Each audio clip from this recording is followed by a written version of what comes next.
Olá, me chamo Marcos Solento e esse é o Sinal Amarelo, o podcast que te ajuda a melhorar de vida, entender as pessoas e esse mundo louco que nos rodeia. Durante milênios, a China foi vista como o maior império do mundo, tendo atribuído a si o maior império da história, o Império dos Mongóis. E, após séculos que perdeu esse posto, ela ressurge com o objetivo de novamente retomar o posto de maior nação do planeta. Por mais que hoje em dia muitos acreditem que é apenas questão de tempo para a China se tornar novamente o maior império global, esse sonho chinês aí está muito longe de se tornar realidade. E é isso que mostrarei hoje nesse episódio. Não esqueça que esse vídeo é um vídeo especulativo, porém os dados mostrados aqui são totalmente baseados em fontes confiáveis e muito importante ser levado em consideração. É bom também levar em consideração aqui nesse vídeo que 3 dias antes da União Soviética cair, o mundo inteiro ainda acreditava em seu sucesso promissor.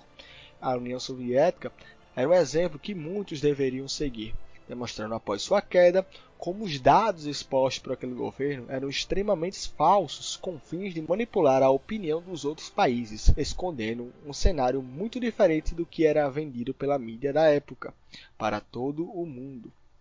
Nas últimas 4 décadas, a China vem crescendo de uma forma como nunca antes vista, com a média de 10% ao ano, tendo como consequência uma transformação profunda em sua sociedade, passando por um país de agricultura de subsistência pobre para um país produtivo, com a indústria moderna que abastece grande parte dos suprimentos globais. A China antes era conhecida por suas pequenas fazendas e hoje está se tornando um país reconhecido por suas grandes metrópoles. Segundo os dados do Banco Mundial, hoje o PIB per capita da China se multiplicou por 24 vezes. Se equipararmos aos últimos 40 anos, os valores reajustados pela inflação, isso significa que, em média, a riqueza ou o poder de compra do chinês se multiplicou por 24 vezes nesse período. Nesse mesmo período, o tempo médio de vida do chinês aumentou em 10 anos. Como consequência de todos esses fatores, nos últimos 40 anos, 700 milhões de pessoas na China saíram da pobreza. Esse número equivale a mais de 3 vezes a população brasileira. Já em 2020, o próprio Banco Mundial fez uma estimativa que já neste mesmo ano a China já haveria superado os Estados Unidos, posto o PIB ajustado pela diferença de preço de ambos os países. E não apenas o Banco Mundial mostra esses fatores, como também as estimativas do Fundo Monetário Mundial apontam exatamente na mesma direção. Inclusive, se pegarmos os dados do Covid, parece que o modelo chinês superou bastante o sistema ocidental, não? Enquanto o modelo de Xi Jinping aparece obter êxito em controlar rapidamente a pandemia em seu país, até hoje, não apenas os Estados Unidos, mas também todo o Ocidente como um todo, vem sofrendo controle problemático. Com todos esses acontecimentos, é normal que grande parte das pessoas, e inclusive a minha, viesse pensando que seria apenas questão de tempo para que a China superasse os Estados Unidos como a primeira superpotência mundial. Ainda mais quando vemos que hoje em dia os chineses possuem praticamente de tudo, produzem tudo, vem crescendo sua influência internacional cada vez mais e mais, inclusive sendo o país que mais tem investido em diplomacia nos últimos anos. Os dados são avassaladores. A China tem um PIB assustador, maiores níveis de investimento, maior fluxo comercial em seu crescimento econômico também é dos mais altos, como se já não fosse o suficiente, também são o segundo maior proprietário da dívida norte-americana, perdendo apenas para o Japão. Ok, Marcos, tudo isso é melhor que o tio Sam vá se preparando, né? Vai se preparando seu trono para que o grande dragão asiático venha a usá-lo. Estamos condenados ao mundo dominado pelos chineses, aqueles que falam, comprou porque quis, não tem reembolso. Calma, jovem plebeu, grande admirador do AliExpress. Eu sei que tudo parece caminhar para um futuro certo, mas como diria minha mãe, nem tudo é o que parece. Então, seguimos com os dados. Acredito que muitos de vocês sabem que muitos dos dados vindo da China são selecionados a dedo, pegos por uma pinça, pois em grande parte não são confiáveis. Porém, só isso não é suficiente para afirmarmos que a China não irá superar os Yankees, pois é inegável que nos últimos 40 anos o país vem crescendo com a taxa de crescimento gigantesca. Sobre isso, não existe nenhuma dúvida.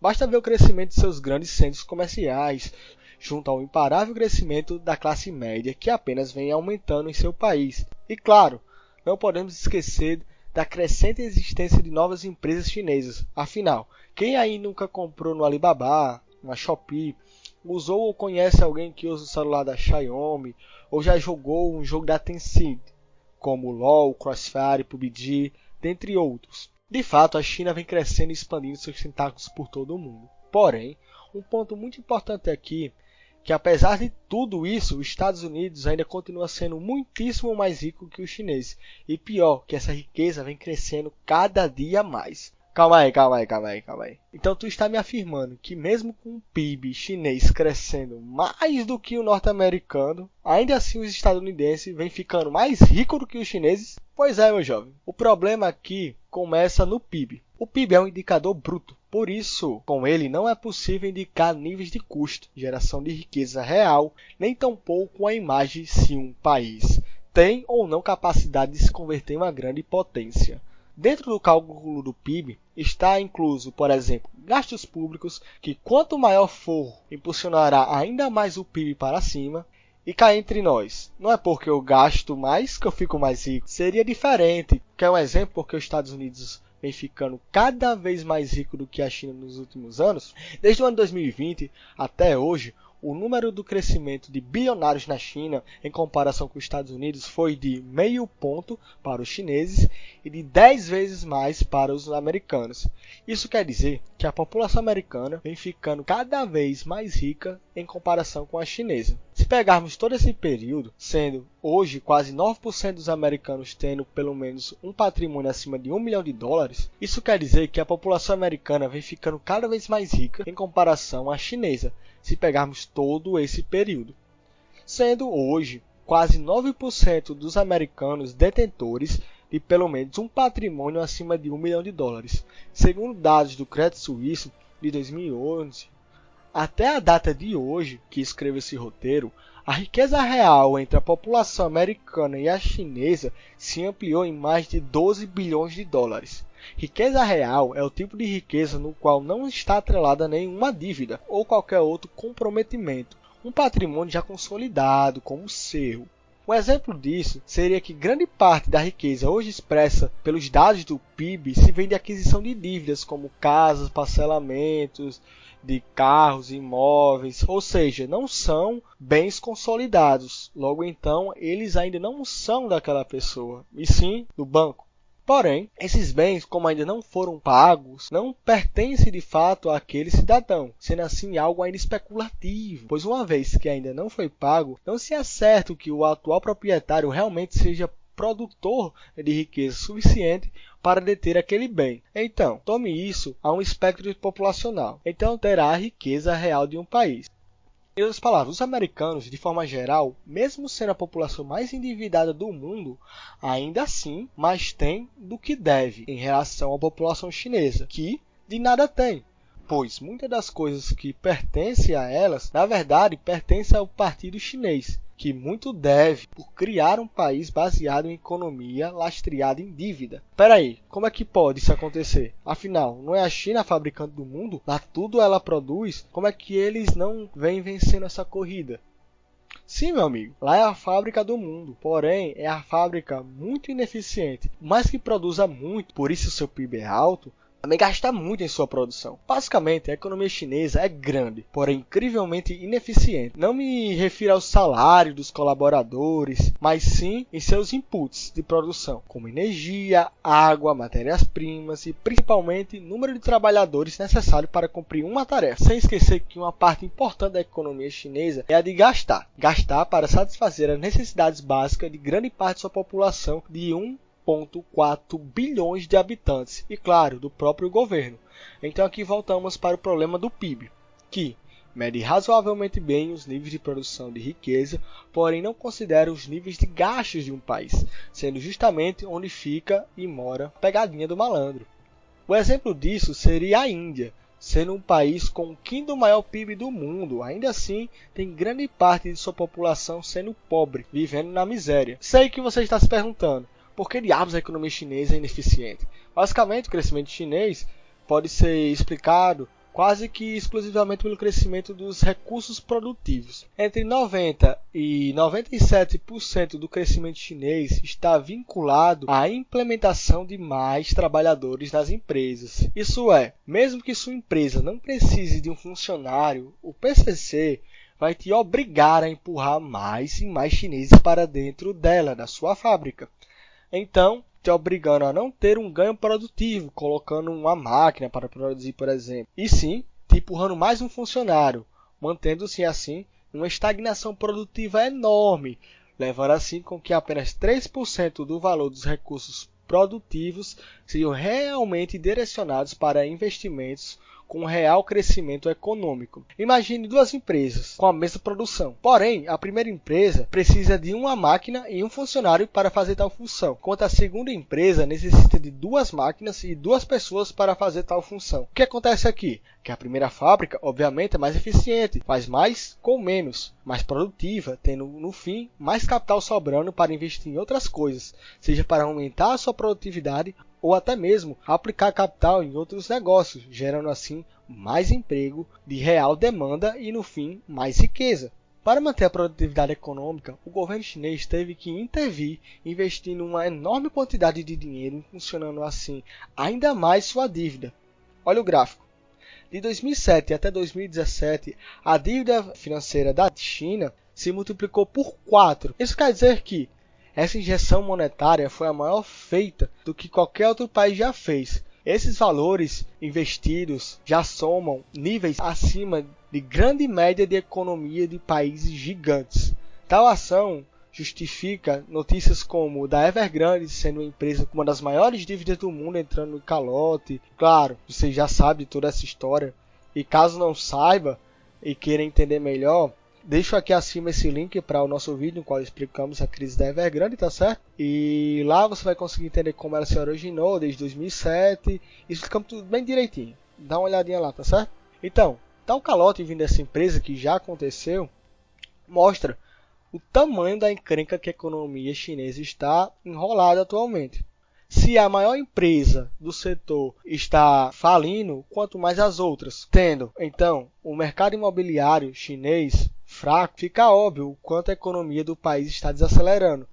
Como se já não fosse bastante, a China ainda está tendo que enfrentar um problema financeiro cerca de 4 vezes maior do que o problema da Evergrande. Que problema é esse, meus amigos? Falo do imenso investimento feito em trem-balas pelo governo chinês, com fins midiáticos para mostrar como a centralização de poder é boa e gera desenvolvimento. O governo chinês, desde 2011, criou inúmeras ferrovias e trem-balas por o seu país. Porém, o mal aqui é que, como diria nosso amigo Mises, em sua teoria do cálculo econômico, uma vez que se ignora os custos de ação, priorizando os benefícios que aquilo possa trazer, no fim se tem por resultado a destruição da produção e da riqueza, sendo dessa vez a responsável pela gestão dessa destruição de patrimônio a China Highway Corporation, uma empresa estatal chinesa responsável por 90% da malha ferroviária chinesa, que, como se não bastasse ser a maior malha ferroviária de trem-bala do mundo, vem dando déficits bilionários desde 2011, quando foi iniciada a expansão das ferrovias pela China. Hoje essa empresa, a China Highway Corporation, é vista como um grande rinoceronte branco que a qualquer momento pode se levantar,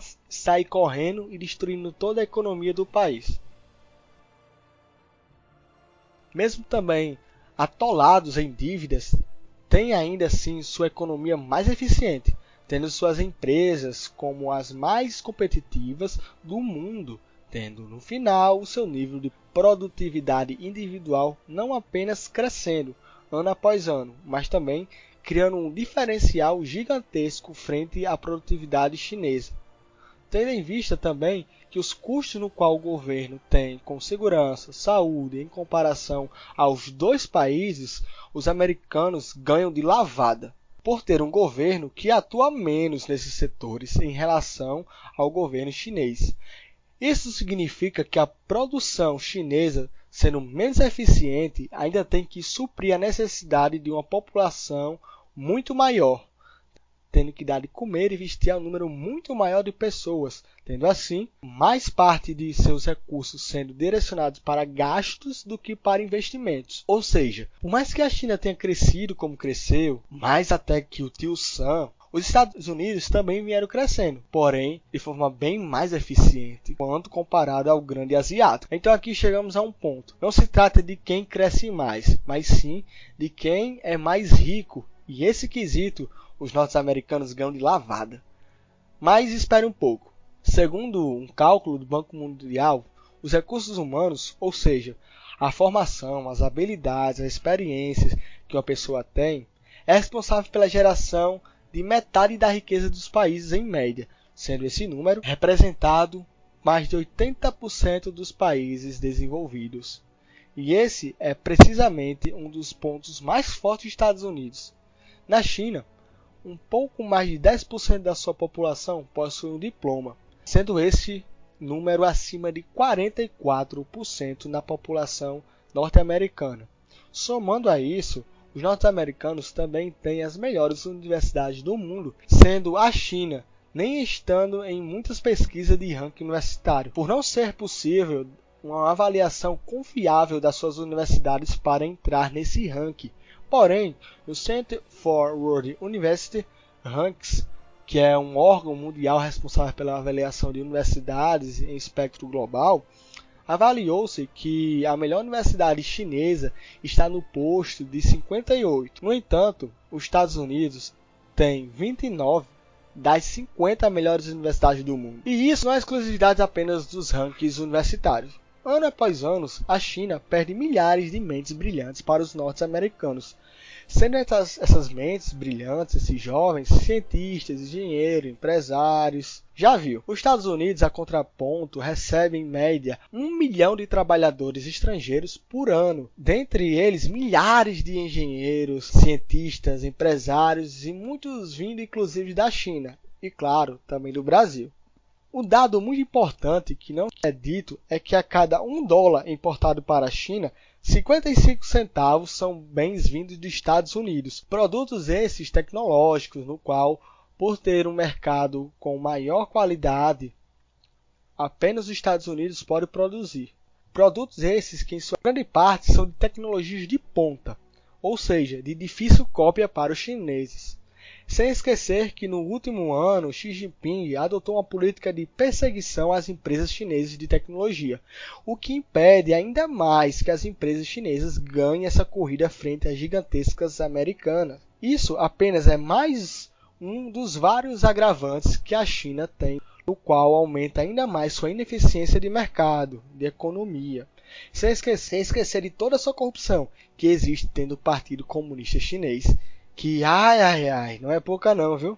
Tendo por último, mas não menos importante, o crescimento dos aposentados na China. Segundo a agência governamental chinesa NDRC, National Development and Resource Commission, no fim de 2020, a China tinha 260 milhões de habitantes com 60 anos ou mais, respondendo por 18,7% da sua população. E a expectativa é que esse número cresça num ritmo anual de 10 milhões, gerando demanda cada vez maior por serviços de cuidados para idosos, sendo esses serviços função do Estado de suprir. Com aposentadorias e assistencialismo social, esse nível de crescimento é bem diferente do nível americano, o qual vem decrescendo em contraponto com a chinesa. Sem falarmos aqui que o crescimento da população produtiva na China, que irá se reprimir e muito nos próximos anos devido à política de um filho único, adotado por Mao Tse-tung em 1979. Para um economista bem entendido, essa situação é conhecida como janela de potencial de um país.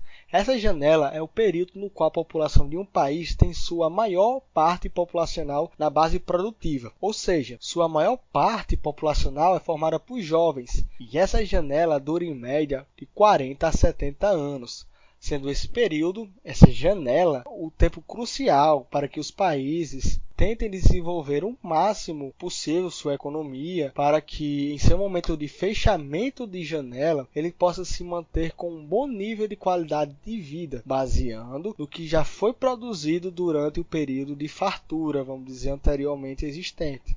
Esse ciclo é muito importante para o planejamento de um país, para que ele saiba se posicionar da melhor forma possível durante toda a sua história. E no caso da China, tudo indica que essa janela está se fechando de forma precoce, devido à política de Mao Tse-tung. Então, simplesmente não terá como a China chegar à hegemonia de maior império global. Esses são os dados, meus amigos. Esses são os dados. O último ponto, mas não menos importante, se passa pelo exército chinês. Por mais que a China tenha o maior exército do mundo em número de soldados e que se venha cada vez mais se desenvolvendo tecnologicamente, é inegável que os Estados Unidos esteja ainda muito, mas muito à frente do exército chinês. Pois, veja bem, o orçamento americano é 3 vezes maior que o orçamento chinês. Certo, você pode me questionar que a economia chinesa é planificada, então eles podem fabricar o que quiserem. Certo, nisso você tem razão. Porém, o ponto principal é: a China detém um volume de 2 milhões de homens a mais do que o exército americano. Isso equivale a 10 vezes mais que o nosso efetivo de força nacional brasileira. E o que isso tem de mais? Bem, o que acontece aqui é que mesmo o exército sendo tão grande, a China não consegue estar presente nos países estrangeiros, muito além de suas fronteiras, devido à necessidade de terem que proteger suas fronteiras, que sempre foram muito instáveis, diferente dos norte-americanos, que tem sua grande parte, seu exército espalhado em outros países no exterior, fazendo valer a influência americana em outros países. Como se já não fosse o bastante, com todo esse grandioso número de soldados chineses, tem ainda mais despesa com salários, manutenção, mão de obra e, claro, aposentadorias. Vale a pena lembrar aqui que o exército americano detém uma tecnologia muito, mas muito avançada em relação à tecnologia dos chineses. Em grande parte, nos âmbitos militares, sendo aqui até desnecessária a comparação de que um soldado norte-americano é muito melhor pago, preparado, equipado que um soldado chinês, sendo um dos maiores problemas do exército chinês a sua inexperiência em guerras também, sendo que a cada 5 soldados americanos, 4 detêm experiências de guerra, enquanto o exército chinês se detém há mais de 75 anos sem se envolver em uma única grande guerra, levando assim que grande parte do seu corpo do exército seja formado por soldados sem experiência alguma. Um fato interessante é que, além dos soldados americanos deterem de um treinamento de uma melhor qualidade, devido a seus inúmeros desenvolvimentos e parceria com o exército em todo o mundo, o soldado chinês é obrigado a dedicar 20% do seu tempo para estudar o Guia do Comunismo do Partido Chinês, assistir os discursos políticos, etc. Tendo ainda por cima a China uma péssima relação com seus vizinhos, como Índia, Austrália, Japão, Coreia do Sul, Taiwan, dentre muitos outros, pois todos esses países não gostam nada da política expansionista chinesa, chegando ao ponto de criar uma aliança militar contra a própria China em 2020.